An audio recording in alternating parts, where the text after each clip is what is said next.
Welcome back to another episode of 10 in the Head. I'm excited today. We have another guest on the show. It's co-founder of the Point After Show, fantasy football analyst, Paul Lipko. Paul, glad to have you on, man. Happy to be on, buddy. All right. Let's get in. Today, what we're doing is 10 deep sleepers. And these sleepers, what we did was we made a note. It was anyone being drafted at the time we did this, 13th round or later. So some players you'll be taking last few rounds of your draft, or if you're sitting in a 16-team league or a 25-man roster league, maybe some of the later rounds that you'll be selecting from. But I'm going to get us going here with my 10th sleeper, and someone that had the chance to really break out last year but couldn't do it, Jeremy Langford, running back for Chicago. And there's not too many stats to back up why I feel Jeremy Langford is my number 10 deep sleeper, but the simple fact that I do like Langford is my gut. And my gut tells me that I'm not buying Jordan Howard this year. I have a strong feeling that sophomore slump's going to nip Howard in the butt. And what that's going to do is present another opportunity for Langford. And there's no way my Michigan State alum boy is going to mess up on two opportunities. So I'm taking Langford as my number 10 deep sleeper. Paul? Yeah, I'm not going to hate on that one. I think if you have Langford sitting there and anything happens to Howard, he's golden. So I like it. Oh yeah. So my number 10 pick is another guy that comes out, a wide receiver out of the Baltimore Ravens, Rashard Perryman. Right now he's currently drafting in the 13th round. Pretty much a flyer guy, but I mean, the guy's got all tangibles. He was drafted a couple years ago by the Ravens as a huge prospect. Quite honestly, the Ravens are struggling right now at the wide receiver position. They have Mike Wallace. They just picked up Macklin. They absolutely have zero tight ends. Their running back is suspended for the first couple of weeks of the season, so I think they're going to have to throw often. I like this guy. Last year he played pretty well down the stretch, had 33 catches, just shy of 500 yards and 3 touchdowns. I'm going to double down on him this year, and I'm going to say he's going to double every single one of those stats. He's going to go for 66 yards, 6 touchdowns, and somewhere around the range of 800 to 900 total yards. So I love Rashard Perryman. I was all on Perryman right before they signed Macklin. He was my big sleeper. I was loving him. Then they got Macklin, and things started to trend down. I noticed with Woodhead, Macklin, it gets rough, but Perryman's finally coming into that position where he has that chance to break out on a team that throws the ball more often than anyone in the NFL. I love the Perryman pick as number 10. If he's number 10, I'm excited to see who 1 through 9 are. Speaking of 9, let's get to him. I got tight end, Pittsburgh, the new Heath Miller, in my opinion, Jesse James. 39 receptions last year with 3 touchdowns. Not a boatload, but enough to really catch an eye, in my opinion. They lost Ladarius Green. And honestly, like I mentioned earlier, Heath Miller is been gone. They need someone to fill that role. Jesse James could be that guy. I have a feeling that Roethlisberger is going to see a lot of opportunity targets right in the middle with Jesse James. Now, obviously, he's got AB, he's got Bryant coming back, the newly drafted Juju Smith-Schuster, whatever it may be, Le'Veon Bell. Obviously, the targets are there for Big Ben. But that just means that Jesse James, going undrafted right now, has the potential to be a sneaky tight end. If he can finish in the top 15, top 10 at tight end position, you never know. He has the potential. Paul? Love that pick, buddy. I'm a Steelers guy. I love to see him take Heath Miller's spot. I would love to see what the fans start to chant. They can't yell Heath anymore, so it'd be weird yelling Jesse, but love the pick. Yeah, thanks. My number 9 guy is out of good old New England. 7-Eleven they call him because he's always open. I'm going to go Chris Hogan. Everybody's talking about Brandon Cooks, and I'm a big doubter on Brandon Cooks coming over to New England and bringing anything that resembles his ADP. But you got Chris Hogan coming in at ADP 14th round. I mean, the guy proved last year that him and Brady have a great rapport. He had 38 receptions, 68 yards, and 4 touchdowns. Right now, he's last year he finished as the 54th wide receiver in fantasy in minimal action. I think this year he's pretty close to around the same. Maybe he ups his numbers a bit. I'm going to give him 35 catches, 575 yards, and 4 touchdowns. But I think he's definitely a great plug-and-play guy to have late round as a flyer for fantasy. So I agree. Chris Hogan, man, he was almost I drafted him in a lot of my leagues last year, and I wanted him to break out. And the first 4 weeks he didn't, but obviously Brady wasn't available. Once Brady came back into the Patriots team, man, Hogan started to light up. I love that pick. That's a good one. Let's run down to number 8. Number 8 for me, new quarterback with the San Francisco 49ers, Brian Hoyer, another Michigan State boy. Maybe I'm a little biased on this in this list, but Brian Hoyer threw for 4 straight 300-yard games last year with the dreadful Bears. He threw 6 touchdowns and no interceptions in said 4 straight games. He's now joining Kyle Shanahan at the Niners, and to be in Kyle Shanahan's offense is nothing more than prolific in my mind. He has the potential. He's got Garcon on the outside. He's got Jeremy Curley, who's not amazing, maybe not a household name, but he's good. He's a good wide receiver. They got the newly drafted Joe Williams, and always Carlos Hyde. So in my opinion, the weapons are around Hoyer. He has the potential. He did great with Houston when he needed to. He finished Cleveland with a winning record, which is amazing in my mind. So for me, number 8, Brian Hoyer. Paul? So my number 8 is going to be my first and probably only guy that right now in this list that's not being drafted at all, and that is Adam Humphries. Much like Rashard Perriman, I love the slot receivers on big throwing teams. Tampa Bay has all the weapons in the world. They got D-Jax now. They just picked up O.J. Howard. Cameron Brate's still there. Obviously, everyone knows Mike Evans. But that's the teams that you find those slot receivers and you hammer them, because in fantasy value, they make catches and they do a lot for you incrementally. Last year, he was the only person on the team that caught 66% of his targets. He actually led the team far higher than anybody on the team, including Mike Evans. 66% of the targets he actually caught. He had 55 receptions, 622 yards, and 2 touchdowns out of the slot for a team that realistically loves to throw the ball. I think this year he does very similar numbers, kind of like the Sterling Shepard type numbers. He absolutely could finish as a wide receiver 3 this year. I'm going to give him 60 catches, 655 yards, 3 touchdowns. I think that he's a sneaky, undrafted guy that will be picked up somewhat soon on free agents if you don't draft him at all. I love Adam Humphries. I loved him last year, and I really liked him coming into this year. It's kind of same with Perriman. Then they added D-Jax, and he kind of took a step down in my mind, but I do love that pick. Let's run into number 7 here. For me, it's a guy in his contract year, wide receiver out of Jacksonville who just exploded from his first year to his second year, Marquise Lee. He finished last year with 105 targets, 63 receptions, 851 yards. And as an undrafted fantasy wide receiver, this would be unbelievable to me if I could get someone like him in the waiver wire. He did only have 3 touchdowns, 5 in his total career. But if Bortles improves the way that we had hoped that he would last year, and still remain hopeful that he can, not to say that he will, but if he does, that gives Marquise Lee nothing less than great chances to really succeed in this Jags offense. If he can retain 100-plus targets and still catch around 60% of them, that gives him a chance to again accomplish 800-plus yards, even maybe possibility of 900 or 1,000. If he can get his touchdowns up from 3 to 6, I'm loving Marquise Lee as an undrafted waiver wire pickup this year. So for me, Marquise Lee, number 7. Paul? Yeah, I'm absolutely amazed that Marquise Lee right now is going undrafted. Later on in the show, I'm gonna have to kind of have a little combative with you on that one, but I still love the fact that he's going undrafted. It's insane to me. But my number 7 is a guy, the littlest big man in town in Philadelphia, going as an average draft pick is 13th round. My man Darren Sproles. If you noticed my first couple of guys, these were guys that have been incumbent in these teams, but they're seeing a lot of new guys joining teams. No different here with Sproles, Garrett Blunt, and now Humphrey joining that running back core. But for me, those 2 guys do nothing to hurt Darren Sproles' value. Last year, he finished as an RB30. I mean, what more does the guy need to do to get a little bit of love? Still being drafted in the 13th round. Yeah, he got some running. He had some with Matthews problems last year. He saw a little bit more carries than he normally does.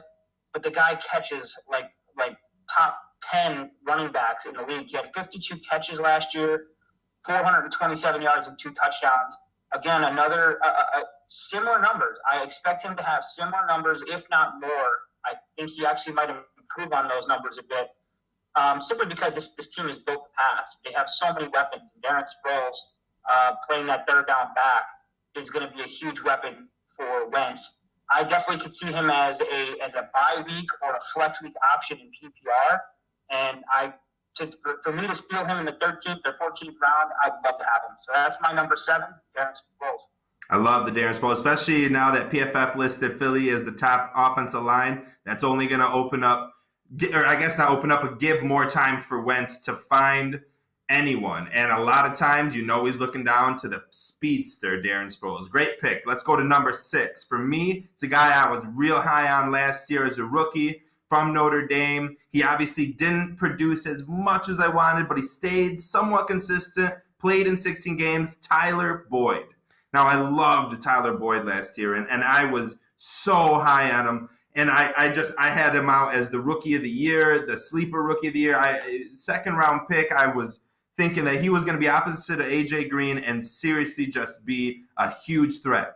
Now, it didn't happen the way I predicted it, and then they went and drafted John Ross in the first round, which I love for Tyler Boyd, because all that's going to do is put Ross and Green on the outsides, burning the cornerbacks, making the safeties take a step back. And then you got Eifert and Boyd running the middle. I'm not sold on Joe Mixon. Gio's hurt. Jeremy Hill can't catch a ball or run a ball. So I feel like we're going to be seeing a lot more targets to the inside than Andy Dalton normally throws. And Eifert's there, understandably, but you got Boyd, who's now played in, like I said, 16 games, only dropped 1 pass last year, did have 54 receptions for 603 yards. He built a little bit of a rapport with Dalton, and now they've had another full offseason to go. I think Tyler Boyd can really have a good sophomore year. I'm not saying he's going to be a top 20 receiver, but I think for being an undrafted wide receiver, if you can get him as a wide receiver 5, 6 on your team, he could really pan out for me. So my number 6, Tyler Boyd. Paul? Yeah, I agree with Tyler Boyd with you. I love him as a great undrafted pick, late round flyer. The guy had, as you mentioned, great rapport down the stretch with Dalton, especially with AJ going out. I think he got a little confidence built up. And to your point, correct me if I'm wrong, but I believe Eifert is still iffy if he's even going to play the first couple of weeks of the season. So it opens up lots of doors for Tyler Boyd to start out the gates hot for that team. And if you can pick him up off the waiver wire or free agent market, or even just pick him up in the 15th, 16th round of your draft, I love it. So great pick at the number 6 spot for you there. My number 6 is, he's the exact definition of a flyer. It is Ted Ginn Jr., who just flies. The guy is absolutely ridiculous down the field. Coming into an offense that is probably even more pass-happy than the offense he was in prior, coming from the Carolina Panthers over to New Orleans. He's, again, a 14th round, a late pick in the 14th round average draft spot right now. In the last 2 years, man, that's all the guy has done was he had 98 catches, 1,491 yards, and 14 touchdowns in Carolina, who, quite honestly, doesn't throw the ball nearly as much as New Orleans does. He's coming in and he's replacing Brandon Cooks. Coach Payton said that ultimately Ginn can do just about anything that Cooks did. He runs the 9 route. He's fast as hell. I think that you're going to see a lot of big play potential out of him, similar to what Cooks did last year. Don't be surprised if you see a 90-plus yard touchdown come from Ted Ginn Jr. I see him going over 800 yards, and I'm actually going to give him a high number of 9 touchdowns this year with Drew Brees and the sling-happy New Orleans Saints. So I'm going to go Ted Ginn with my number 6. I love Ted Ginn. Early in the OTAs, you highlighted it. Sean Payton was mentioning that he was just as good, maybe not just as good, but he could do almost everything that Cooks could do, which to me bumped him up so high on my rankings, because New Orleans is looking for a third receiver that is just going to catch 9 or 10 touchdowns. They have them every year. And right now you're looking at an iffy Colby Fleener. I'm not going to say I don't like Colby Fleener, but he looked a little iffy last year trying to build rapport with Breeze. Now you got Snead, and the second year Mike Thomas. Kind of some untrusted players in my opinion.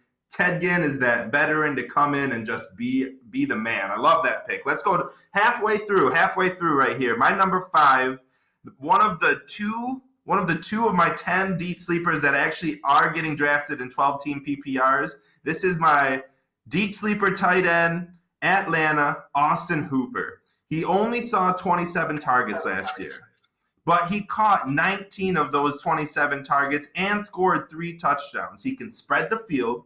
He did catch his first 10 passes in the NFL and only had 5 games, including the playoffs and the Super Bowl, that he didn't catch every ball thrown his way.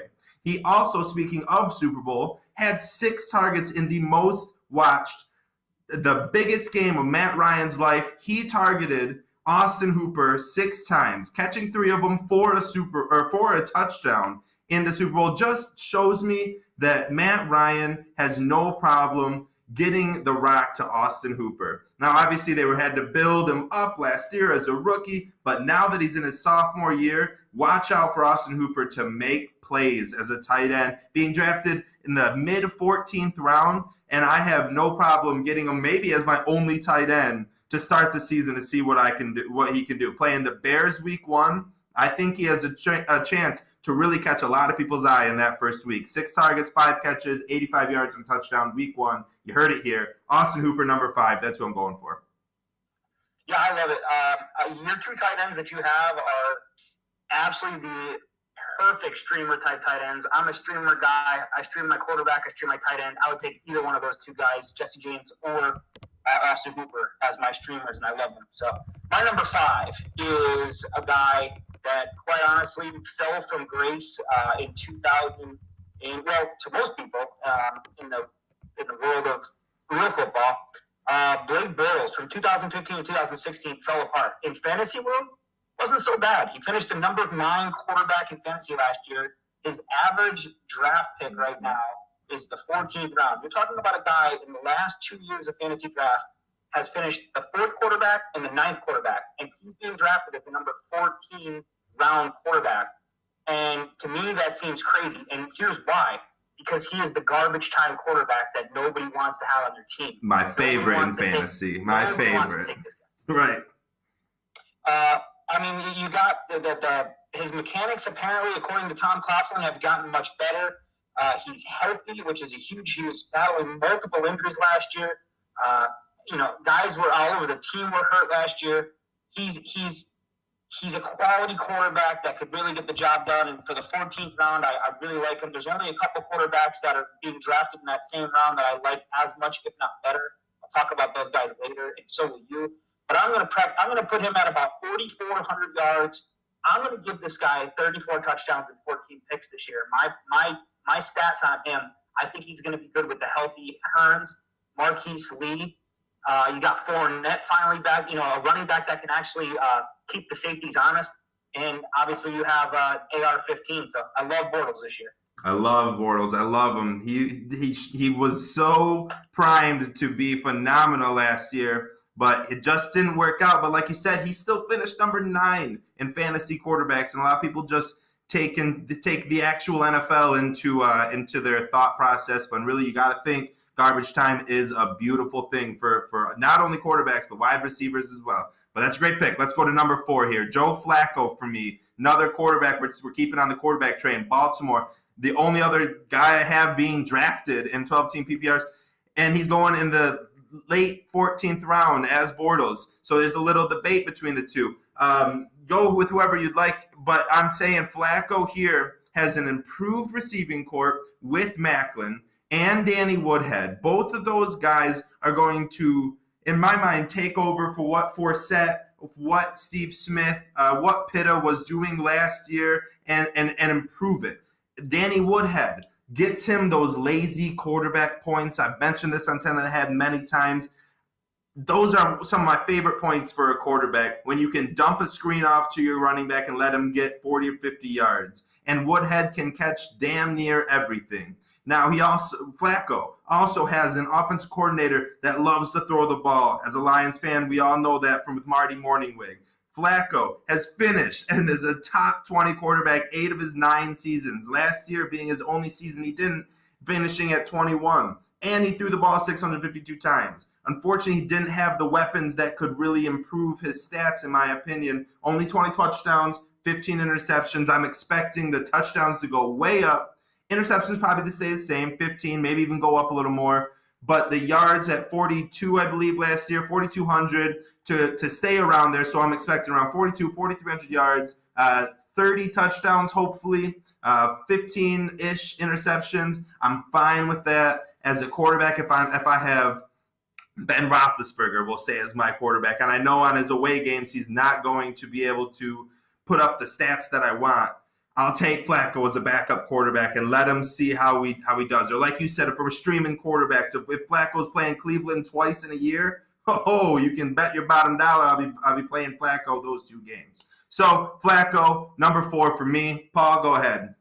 I love Flacco, buddy. I got to be honest when I tell you there was only one quarterback that I loved that was drafted after Bortles, and that was Joe Flacco. So great pick there. And speaking of Bortles, I'm going to parlay Bortles. I'm going to go against your earlier pick with Marquise Lee, and my number 4 guy is Allen Hurns, being drafted right now at the end of the 14th round. This is a guy that in 2015 he was the number 14 wide receiver in fantasy world.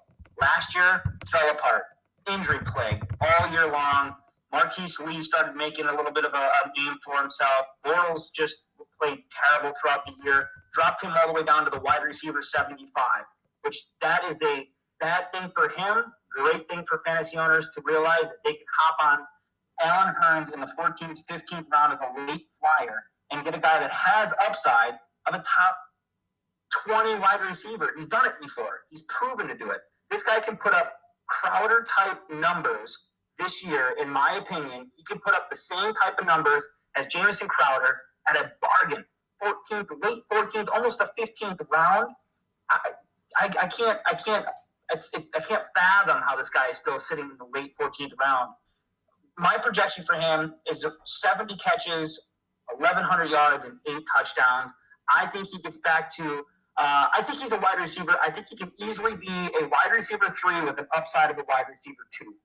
That's my call for the number 4. That's a hot take, and I love it. Allen Hurns was a beautiful waiver wire pickup for me 2 years ago, and I fell in love with him. Last year, obviously, didn't perform like we wanted. It may have been with Bortles hurting. It just kind of hurt everyone else, but I'm right there with you. Jacksonville has the chance to really succeed this year if Bortles can come into his own, and Allen Hurns is going to be – he's a playmaker, man. He just catches so many balls. It's unbelievable. I digress. Let's go to number 3. We're getting there. Jalen Richard, running back, Oakland. For me, the guy is elusive and prolific. He's phenomenal and very similar to why I like Jeremy Langford from Chicago.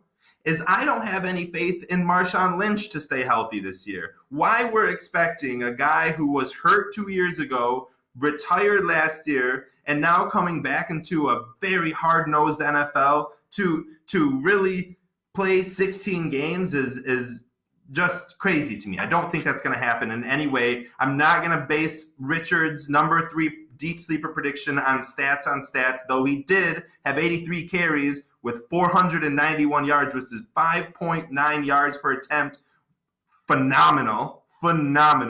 But again, I want to get back to, are we really expecting Marshawn Lynch to play 16 games? No.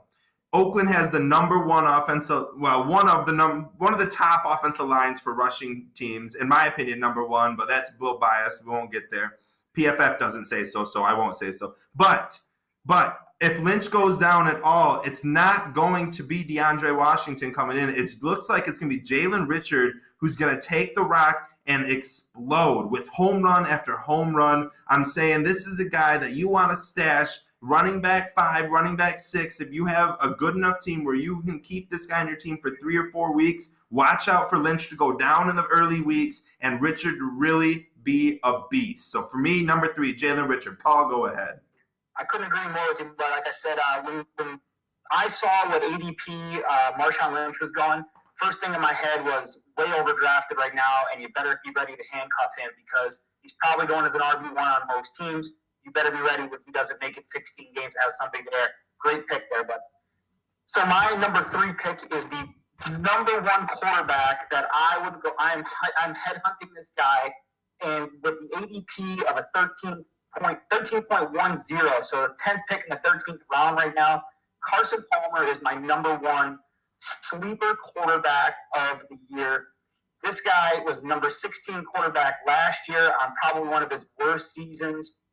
This guy averages a career 4,000 yards per game, 25 touchdowns. So you can pretty much put that in the bank that's what you're going to get out of him this year. I get it. He's old. You know what, though? That's not a bad thing. That's a great thing. Because here's the thing. When he's on his pretty much going to be his last season, more than likely, this is him and Larry Fitzgerald's last go. This is their last hoorah, right? So if you're going to want a quarterback that is pretty much going to give every single bit, every single week that he could do to win a game and to put up statistics, this is the guy.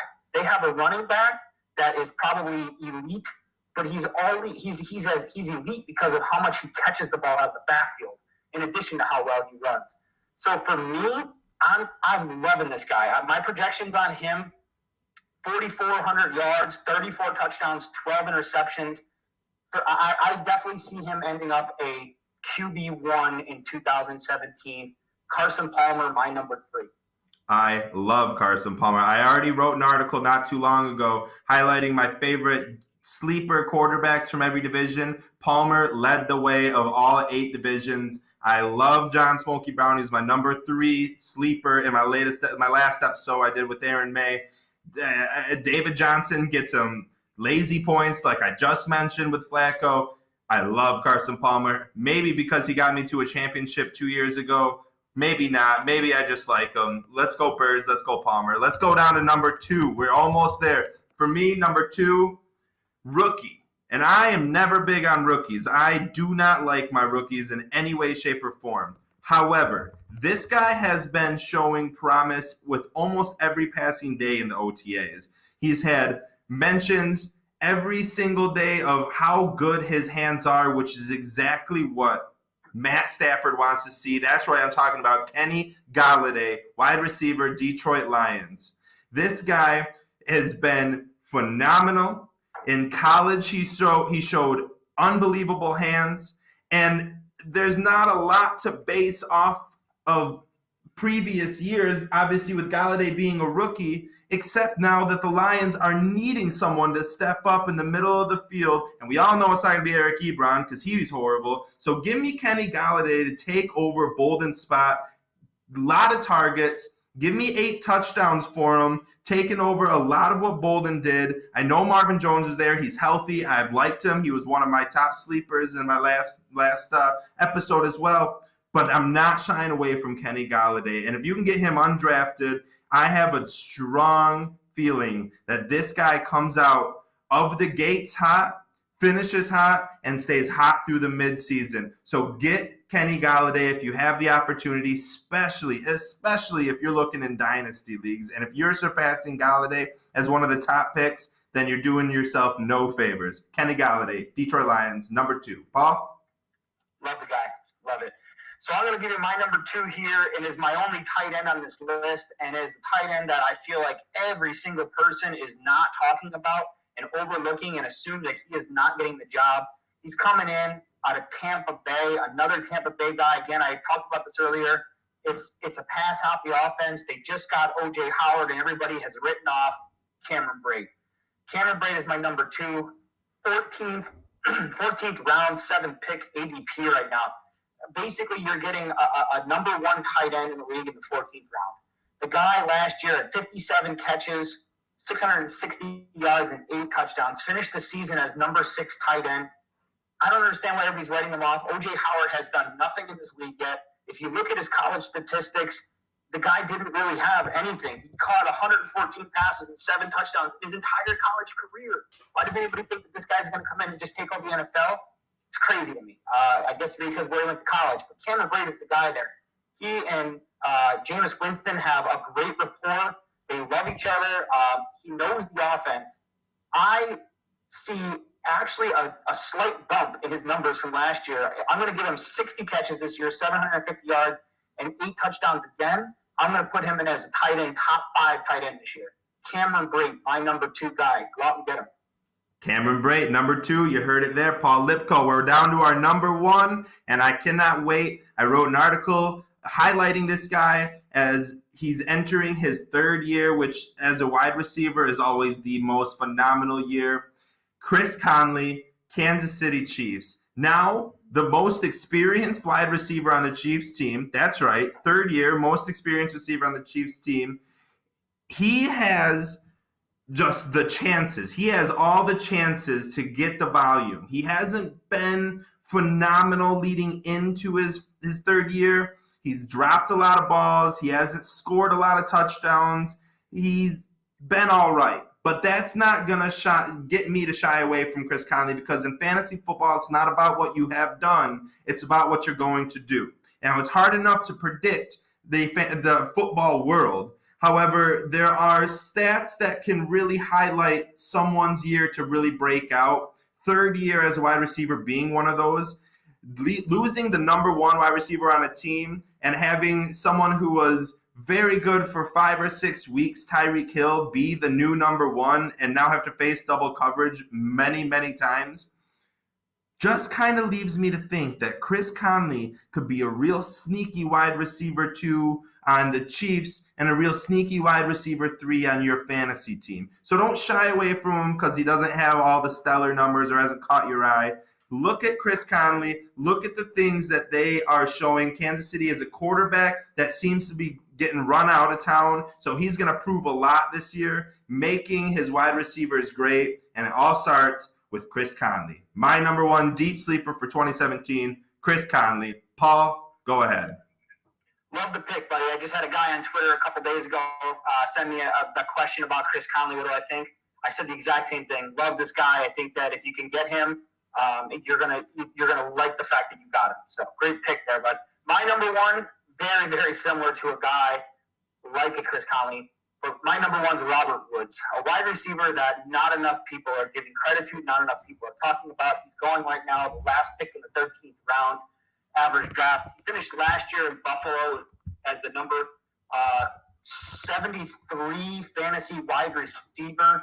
Obviously not this past prolific offense in Buffalo. Great news for him. He got traded. I never thought I'd hear myself say this, but great news for him. He got traded to the Rams. Who, in my opinion, will end up being a much more pass prolific offense than the actual Buffalo Bills are. So Robert Woods is a great route runner. He's got great speed and quickness.